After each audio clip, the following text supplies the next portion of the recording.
পরম প্রেমময় যুগপুরুষোত্তম শ্রী শ্রী ঠাকুর অনুকূল চন্দ্রের রাতুল রাঙা চরণে জানালাম আমার শতকোটি দণ্ডবত প্রণাম। আমার ভক্তপ্রাণ দাতা ভাই বোন মা সকলকে জানালাম জয় গুরু। আশা করব ঠাকুরের কৃপায় আপনারা সকলে ভালো আছেন, সুস্থ আছেন। আজকে ইষ্ট প্রসঙ্গে আলোচনা করব ইষ্টবৃত্তি সংক্রান্ত বিষয়। এই ইষ্টবৃত্তি আমরা কখন করব? পরম দয়াল শ্রী শ্রী ঠাকুর বলেছেন উষায় ইষ্টবৃত্তি করতে, অর্থাৎ ভোরবেলায়।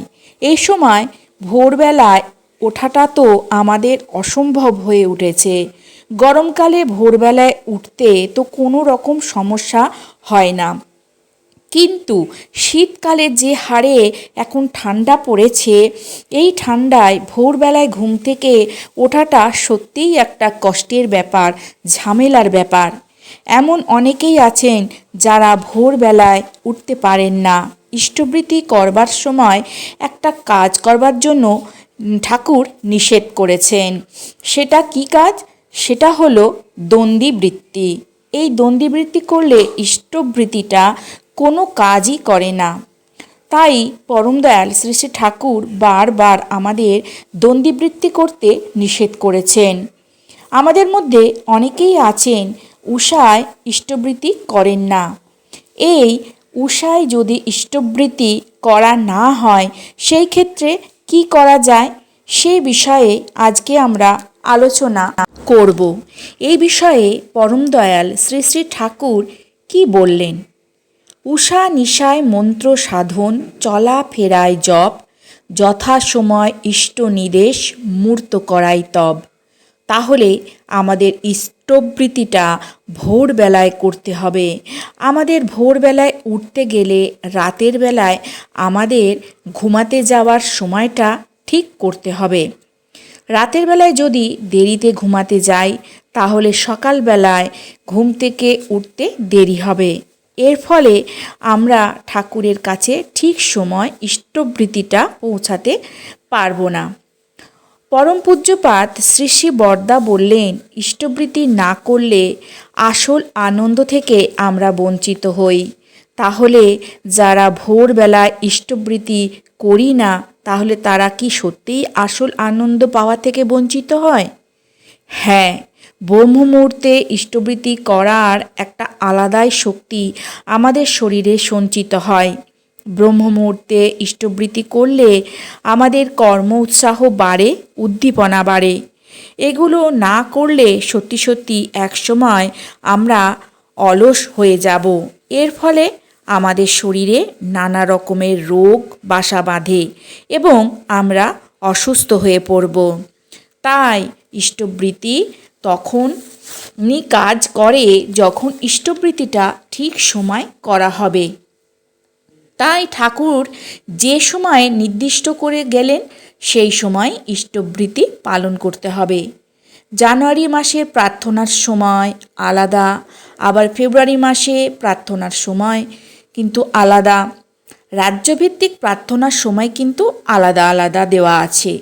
যেখানে আমাদের প্রার্থনা 4:58 বা 5:58 করার কথা, সেখানে যদি আমরা 10 মিনিট পরে প্রার্থনা করতে বসি বা আবার 10 মিনিট আগে বসি, তাহলে তো ঠাকুরের যে নিয়ম, সেই নিয়মটা ভঙ্গ করা হলো। তাহলে এমন নিয়ম মেনে আমার কী লাভ হলো? তাই আমাদের ব্রহ্ম মুহূর্তে উঠে ইষ্টবৃত্তি নিবেদন করতে হয়। 7টা, 8টায়, 9টায় ইষ্টবৃত্তি করলে আমাদের শারীরিক, মানসিক সব ক্ষেত্রেই কিন্তু সমস্যা হয়। অনেক সময় আমরা ঠিক টাইমে ঘুম থেকে উঠতে পারি না। এর ফলে ইষ্টবৃত্তিটা ঠিক সময় পালন করতে ব্যর্থ হই। যদি আমরা ঠিক সময় ইষ্টবৃত্তি করতে চাই, তাহলে আমাদের প্রধান যে কাজটা করতে হবে সেটা হলো রাতের যে রুটিন, সেটা ঠিক করতে হবে। সেই রুটিনটি হলো কি না, তা রাতের বেলায় খাবার খাওয়া। এটা হচ্ছে কিন্তু প্রধান একটা রুটিনের মধ্যে পড়ছে। রাতের বেলায় গলা ভর্তি করে খাবার কিন্তু খাবেন না। রাতের বেলায় সব সময় হালকা খাবার খাবেন এবং ঠিক সময় খাবেন। দেরি করে কিন্তু রাতের খাবার খাবেন না। দেরি করে খাবার পরে কি হয়, অনেক সময় হজমের গণ্ডগোল হয় এবং এর থেকে শারীরিক কষ্ট হয় এবং রাতের বেলায় ঘুমের ব্যাঘাত ঘটে। তার ফলে সকালে উঠতে দেরি হয়। আর দ্বিতীয় যে কাজটি করতে হবে সেটা হলো ঠিক সময়ে ঘুমাতে যাওয়া। দেরি করে ঘুমাতে গেলে আবার ওদিকে সকালে ঘুম থেকে উঠতে দেরি হয় এবং ঠিক সময় ইষ্টবৃতি পালন করতে ব্যাঘাত ঘটে। এই প্রসঙ্গে এক দাদা বর্তমান আচার্যদেবকে প্রশ্ন করলেন, কিভাবে আমরা ভোরে উঠব? আর তার উত্তরে আচার্যদেব সেই দাদাকে বললেন, ভোরে উঠতে গেলে রাতে কম খেতে হয়, এর ফলে শরীর ভালো থাকে। মোটমাট রাতের বেলায় যে খাবারটা খাবেন তাতে যেন শরীরটা হালকা থাকে।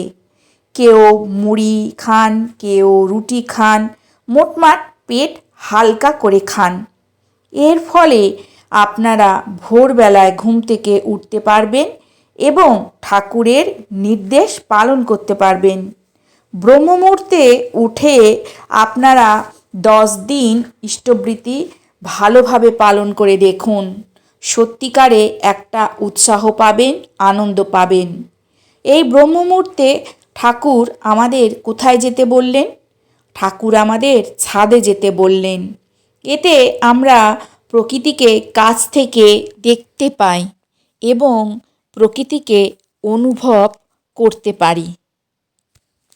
আর এর সাথে সাথে কিছু কিছু কাজ আছে যেগুলো ভোরবেলাতেই করতে হয়।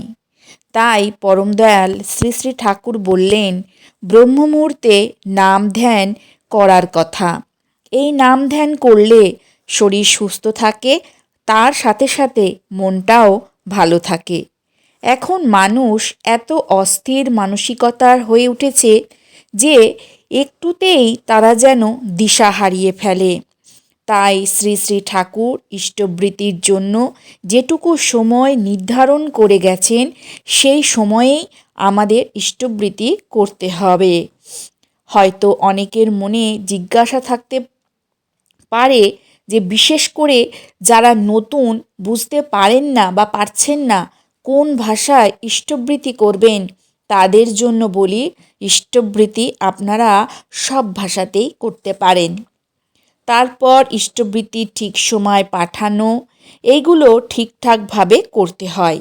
ইষ্টবৃত্তি তো আমরা রোজই নিয়ম মেনেই করছি, তবুও কেন পরম দয়ালকে অনুভব করতে পারছি না? নিশ্চয় তার প্রতি কোথাও না কোথাও বিশ্বাস কম আছে বা তাকে একটু কম ভালোবাসা হচ্ছে, তাই তাকে অনুভব করা যাচ্ছে না। তাকে অনুভব করতে গেলে তাকে বিশ্বাস করতে হবে, তাকে একটু বেশি ভালোবাসতে হবে। যেমন আমার বাড়ির লোক, আমার বাবা, আমার মা কিংবা আমার স্বামী, সন্তান, এদের যে ভালোবাসতে হবে সেটা কি কেউ শিখিয়ে দিয়েছে? না, কারণ তাদের আমি বিশ্বাস করি ও সত্যিকারের ভালোবাসি। এই সব নিয়মগুলো ঠিকঠাকভাবে পালন করলে পরম দয়ালের প্রতি একটা টান সৃষ্টি হবে। আচার্যদেব দাদাও কিন্তু ব্রহ্মমুহূর্তে ইষ্টবৃত্তি করেন, ঠাকুরের নির্দেশ প্রত্যেকটি অক্ষরে অক্ষরে পালন করেন। আমরা কি সব ঠিকঠাকভাবে মেনে চলি? এমন কিছু কিছু মানুষ আছেন যারা ইষ্টবৃত্তিতে কোনো না কোনো গণ্ডগোল করেন, অথচ কত সহজ জিনিস কেউ সময়ে করছেন না, আবার কেউ ইষ্টবৃত্তির সাথে ভাতৃভুজ্য ভূতভুজ্য করছেন না। এগুলো যে কতটা গুরুত্বপূর্ণ ঠাকুর বলেছেন খুব দরকার, কিন্তু আমরা গুরুত্ব দিই না। আমরা যদি গুরুকে গুরুত্ব না দিই তাহলে কাকে আমরা গুরুত্ব দেব? আমরা চারিদিকে বলে বেড়াই যে ইষ্টবৃত্তি করছি কিন্তু কোনো ফল হচ্ছে না। যেভাবে করলে ফল হয় সেভাবে করে দেখুন, তবে না ফলটা পাবেন। তাহলে এই নিয়মগুলো মেনে চলুন। ব্রহ্মমুহূর্তে উঠে ইষ্টবৃত্তিটা করা আপনাদের পক্ষে অনেকটা সহজ হয়ে যাবে। সে যতই শীত পড়ুক আর যতই গরম থাকুক, তখন সেই মুহূর্তে শীতও লাগবে না, গরমও কিন্তু লাগবে না। তাহলে শীতের ভোরে কিভাবে উঠবেন? ভোরে যদি উঠতে চান তাহলে অতি অবশ্যই রাত্রির রুটিনটা আপনাদেরকে পরিবর্তন করতে হবে। হালকা খাবার খেতে হবে, দেরি করে ঘুমাতে গেলে কিন্তু চলবে না। দেরি করলেই সব কিছু কিন্তু ওলটপালট হয়ে যাবে।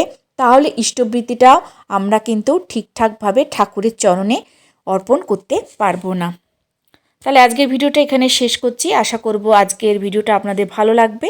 আর যদি ভালো লাগে তাহলে অতি অবশ্যই একটা করে লাইক করবেন, কমেন্ট করবেন, বেশি বেশি করে শেয়ার করবেন, যাতে আরও 5 জন আমাদের ঠাকুর সম্বন্ধে জ্ঞান অর্জন করতে পারেন, ঠাকুরের শরণে আসতে পারেন। যারা এখনও পর্যন্ত আমার পরিবারের সদস্য হননি তারা আমার চ্যানেলটাকে সাবস্ক্রাইব করে আমার পরিবারের সদস্য হয়ে উঠুন। কালকে আবারও আসছি নতুন আরেকটি ঠাকুরের ভিডিও নিয়ে। সবাই ভালো থাকুন, সুস্থ থাকুন, সাবধানে থাকুন, আনন্দে থাকুন।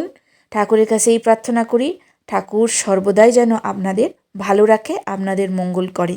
জয় গুরু, বন্দে পুরুষোত্তমম।